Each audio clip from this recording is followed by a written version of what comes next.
Olá, este é mais uma análise direta focado nas eleições 2012.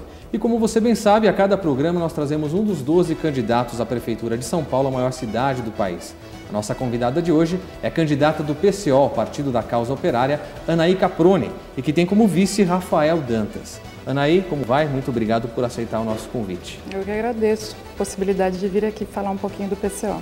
Muito bem, eu tenho certeza que vai ser de grande valia, não só para você, para a senhora apresentar aí os seus projetos, as suas propostas como planos de governo para a cidade de São Paulo, mas também para os eleitores, para você, nosso telespectador, conhecer cada um desses 12 candidatos, conhecer as suas propostas e escolher realmente baseado em algo que seja o ideal para você, né? Realmente, a gente precisa escolher baseado nas propostas do candidato. E é por isso que nós abrimos esse espaço democrático para que todos eles venham aqui apresentar os seus projetos. Para você conhecer um pouco melhor quem é Anahy Caproni, eu tenho aqui um histórico. Ela nasceu em 12/12/1966, na cidade de São Bernardo do Campo, aqui próximo em São Paulo, na região metropolitana. Tem como ocupação funcionária dos Correios, está licenciada para concorrer à eleição. Foi candidata já a deputada estadual, deputada federal, governadora de São Paulo e também, em outras ocasiões, a prefeita da cidade de São Paulo. Seu pai foi um dos fundadores do PT, o Partido dos Trabalhadores, do qual ela também já fez parte. Integra o PCO já há alguns anos, o partido que foi fundado em 1995 pelo seu marido, o jornalista Rui Pimenta. Vamos então à primeira pergunta, a pergunta que a gente faz padrão a todos os candidatos. Por que a senhora quer ser prefeita da maior cidade do Brasil? Eu acho que é importante explicar um pouco qual que é o objetivo do PCO lançar candidatos na eleição. Porque as pessoas têm, em geral, a ideia de que é possível eleger pessoas na eleição bastando que a pessoa saia candidata, né? A nossa consideração não é bem essa. Nós achamos que as pessoas, o cidadão paulistano e em nível nacional, ele entra na eleição meio que sem ter poder de decisão. A eleição ela já é controlada previamente e os candidatos que têm a possibilidade de se eleger, eles já estão escolhidos. Meio que a eleição é a homologação de uma escolha feita anteriormente nos bastidores. Então, nós participamos da eleição em grande medida, uma vez que nós conhecemos mais a fundo esse processo, para trazer ao eleitor, ao paulistano, a possibilidade dele ser consciente do que é a eleição. Porque, no final das contas, hoje em dia, a eleição, nós falamos eleição assim meio por convencionalismo, porque não existe uma eleição efetivamente, né?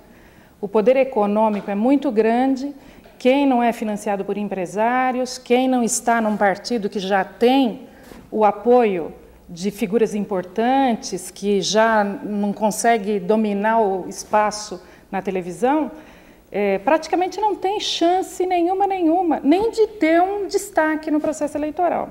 Para se ter uma ideia, o PCO, o nosso partido, vai ter menos de 1 minuto de tempo na televisão.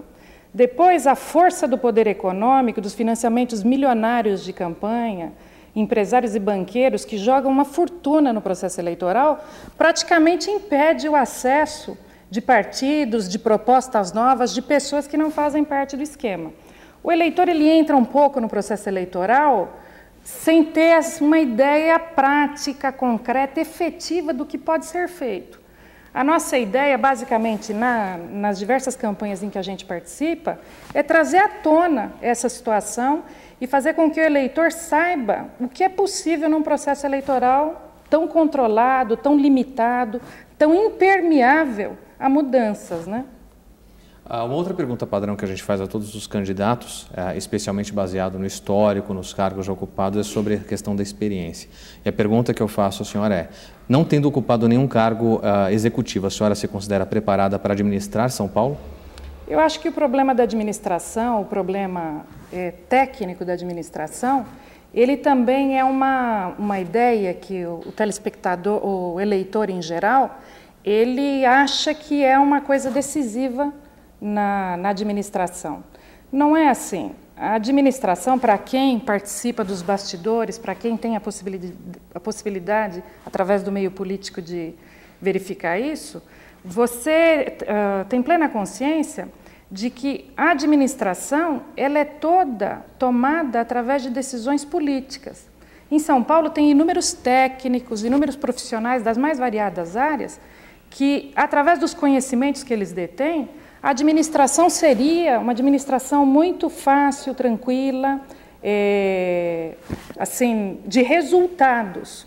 O problema é que as decisões políticas que são tomadas pelos gestores, eles impedem que as pessoas que conhecem, que eles possam desenvolver o seu conhecimento para fazer com que a prefeitura, a administração, siga um caminho favorável à população. Então, por exemplo, hoje na saúde, a saúde é um caos. Não tem pessoas da área da saúde que já indicaram o caminho, que têm conhecimento técnico para fazer com que a população seja atendida? Obviamente existe. Os próprios técnicos dessa área protestam assim, permanentemente contra a situação da saúde atualmente. Mas é visível que a política de privatização da saúde, que não é um problema técnico, é uma questão política, querem favorecer o setor privado que explora a saúde. As decisões políticas são voltadas para favorecer esse setor. Então, a saúde, ano a ano, ela entra num caos cada vez maior. A mesma coisa segue a educação e agora o transporte é uma coisa impossível. E também é uma coisa, uma área da administração que todo mundo olha e fala, não há motivo para se favorecer esses companhias de ônibus e essas construtoras que dominam a parte voltada para a construção de metrôs, que simplesmente não anda, porque eles são favorecidos, eles consomem os recursos da administração pública e não constroem nada, efetivamente. Quer dizer, é uma questão política muito mais que técnica, né? Já que a senhora entrou nessa questão de transporte, é um dos grandes problemas e desafios de uma cidade como São Paulo, e o metrô realmente é um desafio, especialmente porque ele é conduzido também por uma parceria com o governo do estado. Uhum. O que, na sua visão, a prefeitura pode fazer para melhorar o transporte dos munícipes de São Paulo, deslocamento dos bairros mais distantes, para agilizar essa questão, inclusive? Uma cidade grande como São Paulo, o problema do transporte coletivo é um consenso entre os técnicos, internacionalmente inclusive, que a solução é a construção de metrôs. O problema é que a administração de São Paulo, ela tem um acordo político bem antigo já com a administração estadual, né? O atual prefeito, ele fazia parte do PSDB, né? Quer dizer, o acordo político é muito grande, a identidade de propósitos, de interesses que sustentam essas duas administrações. Então, não se constrói metrô, saem algumas estações na véspera das eleições e as construtoras que dominam os projetos de construção sugam dinheiro e não tem nada em contrapartida ao dinheiro que é destinado, né? Nós tivemos o caso grave do buraco do metrô, agora os casos frequentes de pane, quer dizer, essa privatização da linha amarela. É um problema político. O serviço de transporte coletivo na cidade, ele está voltado a favorecer determinados setores do setor privado que não se preocupam com nada. Eles querem saber do interesse deles, dos ganhos deles, e esses ganhos mesmo que levem a cidade ao caos que nós estamos vivendo, que é também um problema que se vê em muitas capitais, grandes capitais. Esses empresários, eles querem saber única e exclusivamente do interesse particular deles. É uma coisa absurda e isso vai levar ao caos na cidade mesmo. Vai levar ao caos como tem levado a saúde, a educação, e eles também não se preocupam porque eles não andam de metrô. Eles andam de helicóptero pela cidade.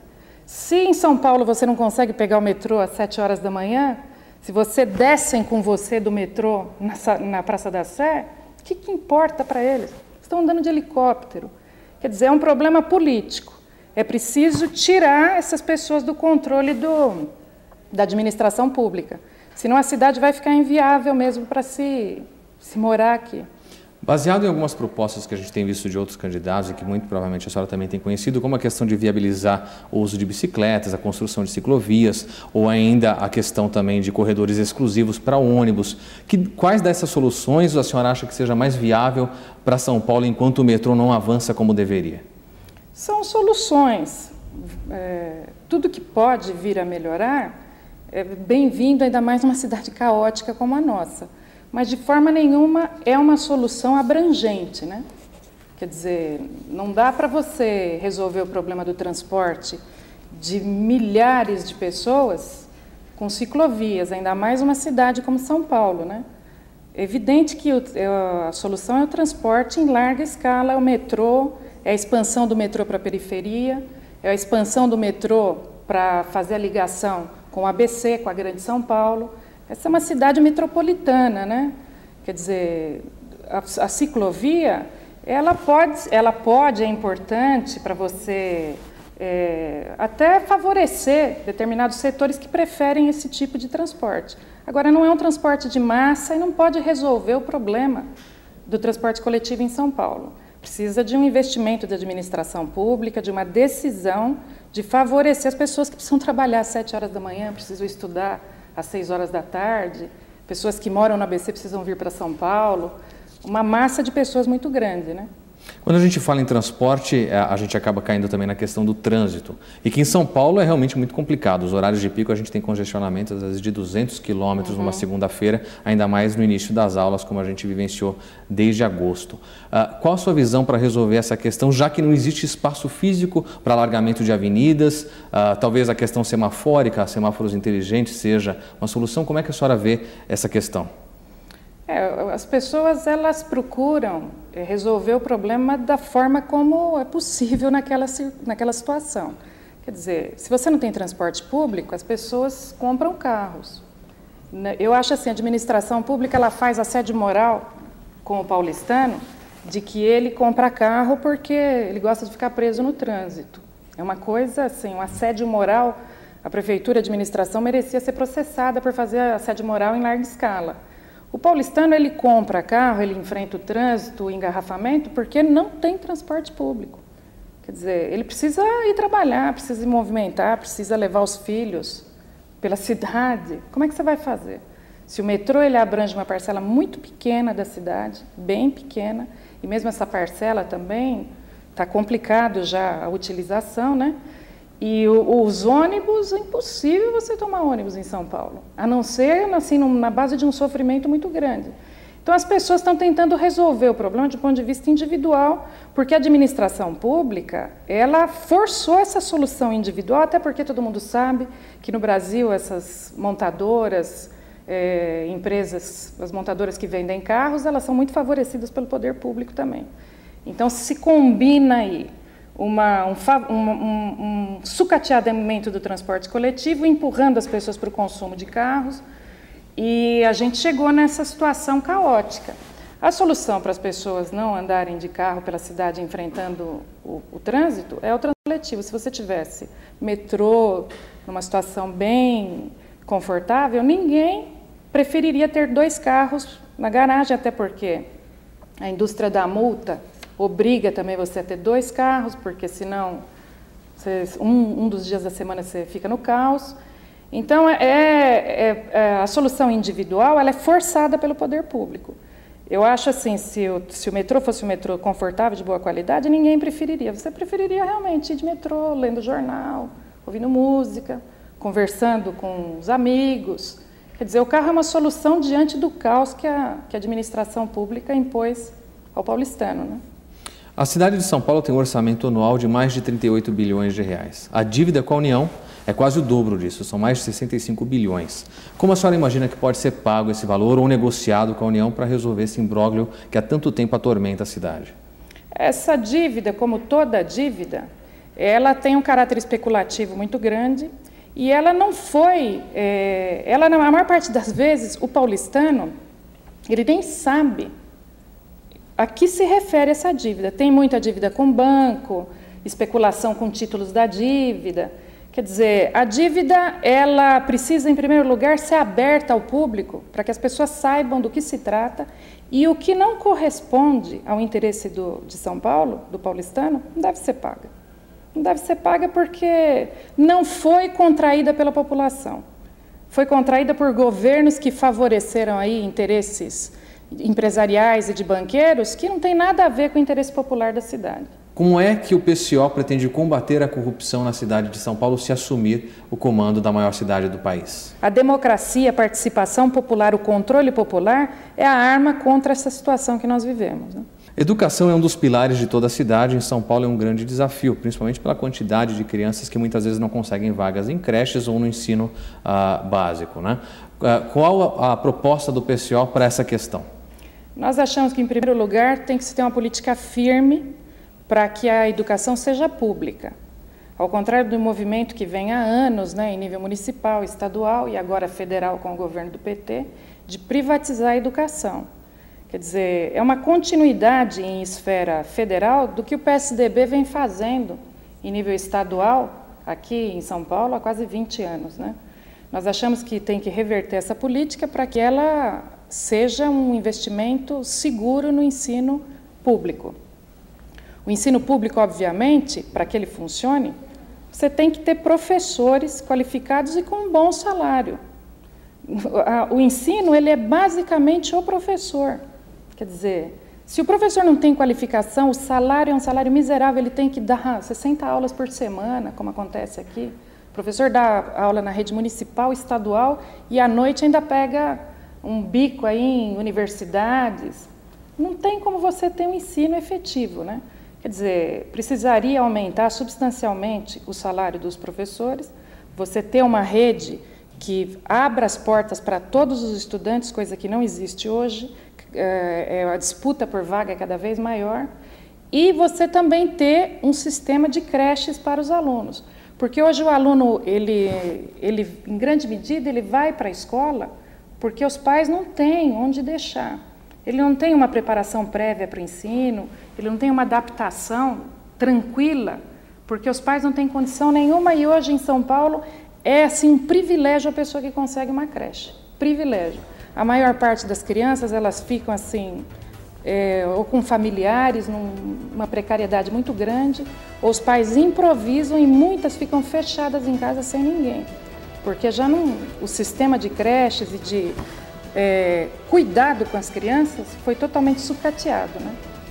A gente continua essa conversa daqui a pouquinho para você conhecer mais das propostas da candidata Ney Caproni do PCO. Até já!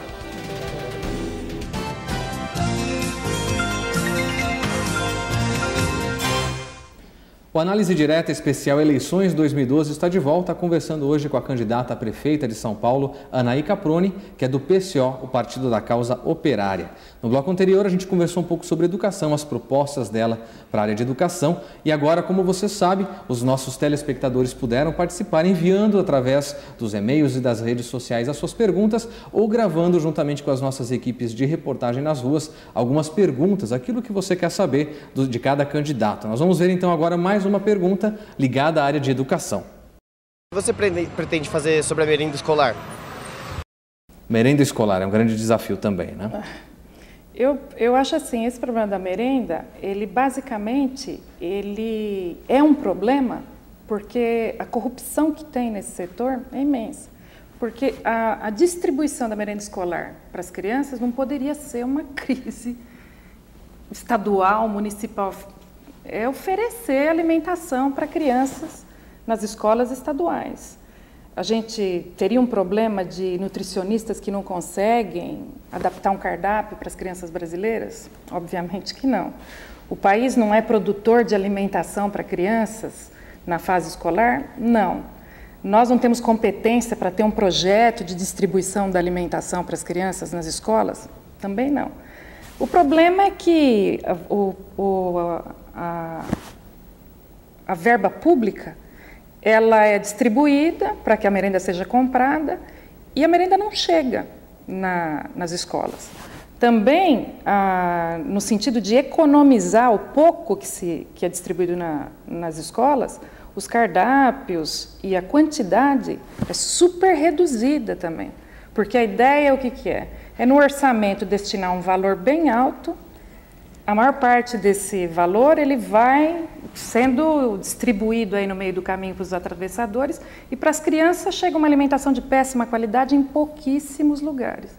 E pais de baixa renda que não tem como também se organizar para reivindicar, né, a verba que é destinada. Até porque em São Paulo você não pode fazer mais nada. O corte a supressão de direitos da população é total. A repressão é muito grande.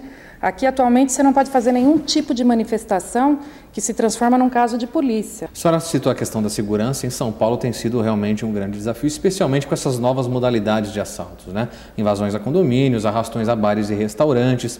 E, em partes, o governo municipal precisa também garantir a segurança do munícipe. Como fazer isso? A senhora acredita que talvez dar à Guarda Civil Metropolitana poder de polícia seja uma solução? Ou de que forma o PCO pretende resolver essa questão de segurança em São Paulo?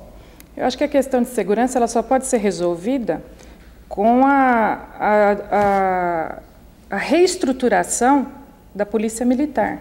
A maior parte desses crimes, assim, é público e notório na cidade que tem o envolvimento da polícia militar. Isso aí é uma fonte de marginalidade, de criminalidade. A gente viu aqui os assaltos a caixas eletrônicos, eram todos de policiais militares.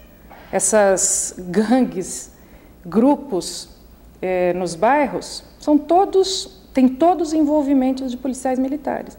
Quer dizer, a PM ela tinha que ser desestruturada, como existe hoje, e ser criada uma nova organização para cuidar da segurança pública. Agora, outro pilar importante é a questão da saúde. A candidata chegou até a falar um pouquinho aqui na abertura, né, sobre a importância da saúde, o quanto de dinheiro deixa de ser empregado. E São Paulo tem um problema muito sério porque as pessoas que dependem da saúde pública municipal ficam esperando muito tempo para atendimento quando conseguem marcar alguma consulta. Qual a sua proposta para essa situação? Saúde é uma área da necessidade pública do cidadão que ela não pode ter nenhuma vinculação com a iniciativa privada. Se a saúde está condicionada ao quanto você pode pagar, vai inevitavelmente chegar ao caos que nós estamos vivendo. Quer dizer, a saúde, pela natureza do serviço, ele tem que ser público. E como todas as esferas da atividade da administração pública nos últimos anos, ela também tem sido privatizada, né? Através dessas organizações sociais que o governo do PSDB criou aqui em São Paulo, que é uma fachada para empresas privadas, né? Uma boa parte do serviço foi transferido para esses setores, né? A privatização ela é em larguíssima escala. Agora se discute, inclusive, a privatização do Hospital das Clínicas. Quer dizer, é um processo muito amplo. E se você condiciona o atendimento de uma pessoa doente ao quanto ela pode pagar numa cidade pobre como a nossa, porque nós temos uma parcela da população muito pobre, são pessoas de baixa renda, são pessoas que moram na periferia e que realmente não têm como pagar. Essa situação só pode criar o caos que existe atualmente. Ainda sobre esse tema, sobre saúde, tem mais uma pergunta que vem diretamente das ruas para a candidata Anaí Caprone. Vamos ver. Gostaria de saber o que a senhora pode fazer pela saúde infantil de nossas crianças em São Paulo. A saúde infantil, ela é uma parte essencial da saúde pública em geral, né? A saúde pública ela tem duas esferas de atividade que praticamente concentram a preocupação. É a saúde infantil e a saúde da mulher. São os dois grupos sociais na cidade que mais usam o sistema de saúde, porque a criança, qualquer mãe sabe, né? Ela tem uma necessidade muito grande, e a mulher, em função do parto, de exames obrigatórios preventivos. Esses setores são setores que, tradicionalmente, têm um nível de organização menor. A criança não tem como exigir que você tenha um investimento de verba. E as mulheres, a mulher da periferia, ela não tem condições também maiores para se organizar. Nós achamos que uma parte expressiva da verba destinada à saúde, ela tem que ser investida, né? Na saúde pública para a criança, com hospitais específicos, né? Com um tratamento dirigido. Agora, obviamente que essa situação ela tem que combinar um conjunto de medidas. Uma criança que fica fechada em casa, em residências úmidas, moradias assim, sem nenhuma condição, como a gente vê nas favelas, na periferia da cidade, para você obviamente que a saúde fica comprometida mesmo. Quer dizer, a gente teria que ter um trabalho combinado. Você ter uma situação pessoal da família onde a criança vive que faça com que ela consiga manter uma saúde elementar e um tratamento, uma verba dirigida para que ela mantenha isso. Hoje em dia, bronquite, problemas diversos respiratórios, eles são frequentes e o atendimento é péssimo. Quando a mãe consegue que a criança seja atendida, ela melhora no posto de saúde, no hospital, mas ela volta para casa e onde ela mora não permite que a pessoa se recupere, a criança se recupere a contento, né? Quer dizer, tem que ter um sistema combinado para que efetivamente a saúde seja tratada, né? E a senhora citou mais um outro tema importante que faz parte também aqui das nossas perguntas nessa entrevista, que é a questão da habitação. São Paulo sofre, aliás, a população das áreas carentes principalmente sofre muito com essa questão. Alguns projetos aconteceram no passado, mas não atenderam como deveria. O PCO, a candidata Anaí Caproni, tem algum projeto para essa questão de habitação, de garantia de moradias dignas na cidade? Esse é um problema de destinação de verba e acabar com o monopólio dessas construtoras, né? Teria que ter um projeto onde a construção das moradias não passasse pelo controle da verba através dessas grandes empresas. Esse projeto Minha Casa Minha Vida que o PT lançou, a ideia de que a verba seja destinada com juros baixíssimos, nós achamos que, inclusive, no caso, não teria que ter juros para famílias de baixa renda, ser um plano de habitação amplo, afinal de contas, há verba para isso, e a necessidade da população é muito grande. O problema é que o projeto do PT, o que ele fez? Ele destinou a verba, mas a verba para nas construtoras e nas prefeituras que administram o sistema. Os apartamentos que foram entregues, todos têm denúncia de que são, de uma precariedade muito grande, mas mesmo assim você nota que ele conseguiu favorecer uma parcela de pessoas, apesar de todo o desvio de verba, de todos os projetos mal arrumados, porque a carência é muito grande. Quer dizer, nós achamos que é um problema simples, o problema precisa acabar com os intermediários, né? Precisa acabar com o favorecimento dos empresários que estão no meio do caminho, né? Serviço funerário é outra situação que complica bastante a vida dos munícipes, principalmente por ser um serviço público que deixa todo mundo à mercê exclusivamente de uma única empresa que é pública. Como é que a senhora imagina resolver essa situação? Nós presenciamos, né, recentemente essa greve, né, dos funcionários públicos desse setor. É evidente que a prefeitura ela está forçando a barra aí, né, para liquidar o que existe hoje para entregar para a iniciativa privada, né? É um problema político também. Os salários dos funcionários públicos do setor foram lá embaixo, né? E é uma denúncia permanente desse serviço com a ideia de entregar para as empresas privadas. Eu acho que o que tem que se fazer é, primeiro, criar um serviço público efetivo, né? Com funcionários que deem conta do trabalho, com salários que não sejam, né, os salários que a gente viu na última greve. Ok, a gente continua essa conversa daqui a pouquinho com mais propostas sobre o plano de governo e para a cidade de São Paulo com a candidata do PCO, Anaí Caproni. Até já!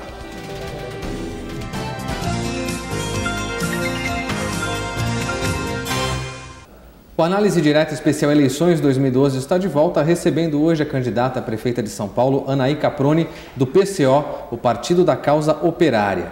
E o seu partido tem como base realmente a luta pelos trabalhadores, não é isso? O Partido da Causa Operária. Qual é o projeto, então, da Anaí Caproni, se eleita, para essa questão de valorização do servidor público municipal e também para gerar emprego, renda e fomento de novos negócios na cidade de São Paulo? Nós achamos que, em primeiro lugar, precisam ser criados mecanismos para que a população, os trabalhadores, decidam onde vai ser aplicada a verba. Nós achamos que a primeira medida é a democratização das decisões na cidade. Atualmente o prefeito, ele é assim, ele é um monarca. Ele decide sozinho, ele toma as decisões quando ele quer, do jeito que ele quer. A população não tem controle nenhum, os técnicos que atuam na prefeitura não têm, o funcionalismo público não tem, a população de baixa renda nem pensar. Então, a primeira medida nossa seria a criação de conselhos populares, de conselhos dos profissionais, técnicos, funcionários públicos, para uma ampla discussão de onde a verba vai ser destinada, onde é mais crítico, como nós faríamos os projetos para o desenvolvimento e o atendimento das reivindicações dos trabalhadores da cidade. A questão do desenvolvimento social também é outro desafio de uma cidade do tamanho da cidade de São Paulo. Tem a questão com os dependentes químicos, não é isso? A questão de recuperação, questões como a Cracolândia, que a gente acompanhou aí. Como é que o PCO pretende cuidar dessas situações? Quais os projetos para a questão, inclusive, de recuperação dos dependentes químicos e de áreas complexas como a região central da cidade? O problema da Cracolândia é outra demonstração dessa política assim, absurdamente repressiva que a prefeitura tem, porque espalharam os dependentes químicos pela cidade, numa ampliação do problema. Para quê? Para favorecer a especulação imobiliária na região central da cidade. Todo mundo sabe que o prefeito ele pretende fazer toda uma reformulação naquela região, vender os espaços, então espalhou o problema dos dependentes químicos para favorecer os empresários que querem tomar conta da região. O dependente químico, ele também não é a conquista da lua. Resolver o problema de pessoas que têm dependência química se transformou aqui em São Paulo como se você quisesse mandar uma sonda para descobrir, sei lá, a vida em Marte. Se trata disso. As próprias pessoas que são profissionais dessa área condenaram a atuação da prefeitura. Tem que se abrir os centros de tratamento novamente, os abrigos para que as pessoas, para que se volte a ter um relacionamento com essas pessoas, um relacionamento onde você possa tratar a doença. Espalhar pela cidade, na base da PM, como eles fizeram, com certeza isso aí não é o resultado, não é a solução. Meio ambiente e sustentabilidade também são ações importantes para uma cidade do tamanho que é São Paulo. Especialmente quando essa questão toda de coleta de lixo acaba desaguando em problemas como enchentes. Quais as soluções para isso em São Paulo? Como melhorar a coleta de lixo? Como implementar a coleta seletiva de lixo em bairros mais distantes e evitar o problema de enchentes? Então, o problema das enchentes eu acho que não tem a ver com o lixo. O problema das enchentes tem a ver com a falta total de infraestrutura na cidade, né? Quer dizer, você não promove obras de infraestrutura. Ou quando promove, são obras que ampliam a enchente. Como a gente viu bairros inteiros aí que foram inundados porque construíram obras impensadas de última hora e elas ampliaram a enchente. O problema do lixo a gente cai no mesmo problema anterior. As denúncias aqui, inúmeras, apareceram no último período, da máfia que controla a coleta de lixo em São Paulo, né? Uma máfia que a briga é permanente com a população e dentro da própria administração pública para fazer da coleta de lixo uma coisa efetiva. Uma boa parte dos bairros de São Paulo não tem coleta de lixo. A administração pública paga uma fortuna para isso e uma parte importante dos bairros da periferia não tem. Depois a coleta de lixo ela não é feita no período que corresponderia, as pessoas têm que acumular lixo vários dias em casa, uma boa parte acaba jogando na rua porque não tem coleta. Ninguém vai achar que um trabalhador, uma dona de casa, vai preferir jogar o lixo do lado da sua casa se houvesse a coleta regularmente. A seleção de lixo, seleção seletiva de lixo, como a prefeitura tentou implantar, nós do PCO somos totalmente contrários. Nós não achamos que o trabalhador, que já tem que trabalhar uma carga horária altíssima, porque o Brasil é um dos campeões em carga horária de trabalho, ele vai chegar em casa depois de trabalhar em serviço, nossa, super pesado, salário baixo, muito tempo de trabalho, tem que enfrentar os problemas com a família que ele deixou em casa, ele vai chegar lá e fazer coleta seletiva de lixo em casa ainda. Também fala, não, mas a classe média podia fazer nos apartamentos. Nossa, vai também agora fazer assédio moral que a classe média também tem que trabalhar em casa fazendo coleta seletiva de lixo? Por que é que nós vamos transferir o problema para o cidadão comum que já está sufocado, sendo que tem muita gente precisando de emprego na cidade? A administração organiza e a coleta é feita por aí. Como você tem acompanhado, a gente gosta de mostrar aqui no programa porque considera que isso é importante e também o lado humano de cada um dos 12 candidatos. Esse momento que a gente vai fazer agora, o ping-pong, com algumas perguntas curtas e objetivas, com respostas também bastante objetivas para que você, eleitor, para que você, nosso telespectador, possa conhecer melhor quem é a Anaí Caproni, candidata do PCO. Começando por amizade, o que representa para a senhora? Interesses comuns. Muito bem. Dinheiro? Um problema e uma solução. Família? Alegria. Brasil? País maravilhoso. Um sonho?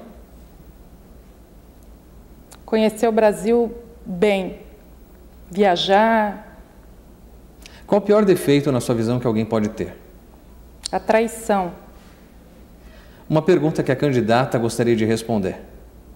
Socialismo. Sua atividade favorita é? Tem duas. Pode falar as duas, não tem problema. Assistir filmes e leitura de romances. Uma mania que a Anaí Caproni tem? Gosto das coisas certinhas. Qual a sua ideia de felicidade? Muita gente junta. Um lema da sua vida? Eu nunca parei para pensar assim, um lema. Tem tanta coisa aqui. Eu acho importante. Saberia dizer assim, um em particular. Uma lembrança de infância? As greves do ABC, infância. Adolescência, né? Infância e adolescência, mas as greves do ABC. Uma vaidade? Sou uma pessoa de opinião. Eu acho que é uma coisa que eu gosto de ter. Um sonho? Além de ser prefeita, é claro, né? Gostaria que meus filhos fizessem política no futuro. Qual a sua maior conquista até hoje? Eu mantive minhas opiniões em momentos muito difíceis. E agora, para a gente definir duas perguntas com apenas uma palavra. Ser político no Brasil é? Depende de que tipo de político você é. Anaí Caproni, quem é? Uma pessoa de opinião. Muito bem, candidata. Nós estamos chegando ao final dessa entrevista e uma outra pergunta que a gente não pode deixar de fazer, considerando aí a sua pontuação em pesquisas, considerando o andar aí das campanhas, como a senhora pretende chegar ao segundo turno daqui para frente? Eu não vou chegar ao segundo turno. A eleição não permite que partidos que não fazem parte do esquema cheguem ao segundo turno. Isso para a senhora está muito claro? Muito claro. Concorreu já, imaginando que... Não, os bastidores da campanha eleitoral, quem é do meio político, já sabia o projeto para quais candidatos chegarem ao segundo turno. Ainda não está bem definido, mas já se tinha, né, uma listinha de quais seriam os possíveis para o segundo turno. E isso é uma definição bem clara de quem controla o processo eleitoral. Uma última pergunta para a gente encerrar esse programa. Na sua visão, qual o maior problema de São Paulo e como resolvê-lo? O corte, a proibição de direitos da população em geral. Nós vivemos uma ditadura. Nós precisamos mobilizar a população, mobilizar o paulistano, para que a população possa exigir os seus direitos, possa atuar politicamente. Nós precisamos acabar com a ditadura que existe em São Paulo. Muito bem, a gente encerra aqui essa conversa com a candidata Anaí Caproni, do PCO, Partido da Causa Operária. Lembrando que todos os candidatos de todas as siglas foram convidados para este programa. É o nosso princípio de entender o que é democracia, para que todos pudessem, durante esse espaço, expor as suas ideias e projetos para São Paulo. Muito obrigado mais uma vez por aceitar o nosso convite e por responder a todas as nossas perguntas aqui no Análise Direta Especial Eleições 2012. Eu que agradeço. Gostei bastante. Que bom. Muito obrigado mesmo. Boa sorte na campanha. E a você que nos acompanhou em mais um programa, em mais uma análise direta, esperamos que tenha sido de grande valia para que você possa escolher realmente, dentre os 12, o candidato que apresenta as melhores propostas, que mais se parece com aquele que você acha que deve merecer o seu voto e que deve ocupar realmente a cadeira de prefeito de São Paulo, que a gente não cansa de repetir, a maior cidade do país. Obrigado por sua companhia e até o próximo Análise Direta.